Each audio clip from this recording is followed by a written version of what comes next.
Ang taong walang Diyos, walang magagawa.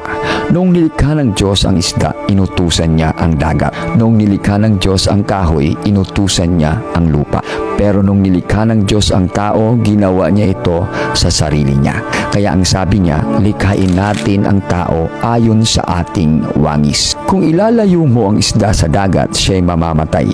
Kung bubunutin mo ang kahoy sa lupa, mamamatay din. Sa parehas na sitwasyon, kung ang tao wala sa Diyos, mamamatay din. Ang Diyos ay ang natural na imahe natin sa ating buhay. Ginawa niya tayo para mabuhay sa kanyang presensya. Dapat lagi tayong konektado sa kanya. Dahil kung wala siya, wala din tayo. Lagi nating pakaisipin na pag ang tubig walang isda, mananatiling tubig. Pero pag ang isda walang tubig, wala itong pakinabang. Ang lupa walang puno, mananatiling lupa. Pero pag ang puno walang lupa, wala itong magagawa.